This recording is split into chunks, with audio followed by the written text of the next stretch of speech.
ভারত থেকে পেঁয়াজ আমদানির ক্ষেত্রে ইম্পোর্ট পারমিট বা আইপি উন্মুক্ত করার দাবি জানিয়েছেন সোনা মসজিদের আমদানিকারকরা। মঙ্গলবার দুপুরে চাঁপাইনবাবগঞ্জের সোনা মসজিদ স্থলবন্দরের আমদানিকারকরা সংবাদ সম্মেলন করে এই দাবি জানিয়েছেন।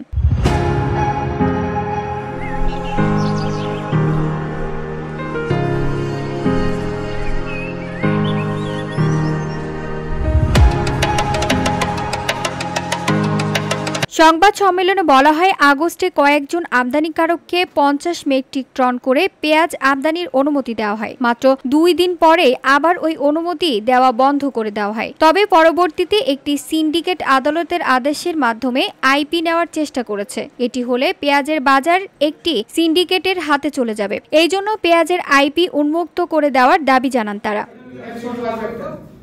সংবাদ সম্মেলনে লিখিত বক্তব্য পাঠ করেন চাঁপাইনবাবগঞ্জের আমদানি রপ্তানিকারক গ্রুপের সভাপতি একরামুল হক। কৃষি সম্প্রসারণ অধিদপ্তর খামারবাড়ি, ঢাকা পেঁয়াজ পণ্যের আইপি ইস্যু করার শুরু করেন, কিন্তু দুঃখের বিষয় 14/8/2025 তারিখে উক্ত দপ্তর কয়েকজন আমদানিকারককে শুধুমাত্র 50 মেট্রিক টন করে আইপি প্রদান করেন এবং পরবর্তীতে আরও কয়েকজনের আমদানিকারকের পক্ষে 30 মেট্রিক টন করে আইপি প্রদান করেন।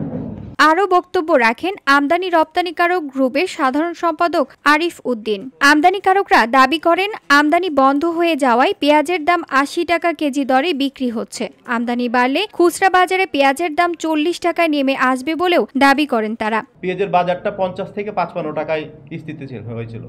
এখন পরবর্তীতে সরকার চিন্তা ভাবনা করলো যে পরিমাণ মজুদ আছে এবং কৃষকের কাছে যে পেঁয়াজ আছে, এই পেঁয়াজটা থাকার কারণে আপনার কৃষক যাতে ন্যায্য দাম পায় সেই বিবেচনা করে আইপিটা বন্ধ করে দেওয়া হয়েছিল।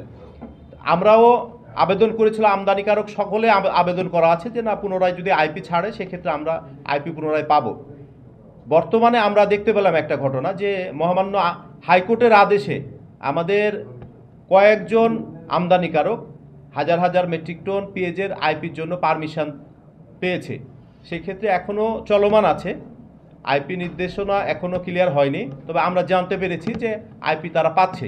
এইভাবে যদি আইপিটা ইস্যু হয়ে যায় তাহলে আমাদের বাজার যেটা আমরা আশা করছি যে আমরা বাজারটা সঠিক জায়গায় নিয়ে আসতে পারবো, এই জায়গায় কিন্তু আমরা আসতে পারবো না। কেন যে কয়েকজনের হাতে বাজারটা জিম্মি হয়ে যাবে। অনুষ্ঠানে আমদানিকারক আব্দুল আওয়াল সহ আরও অনেকে উপস্থিত ছিলেন। VOD Bangla news desk.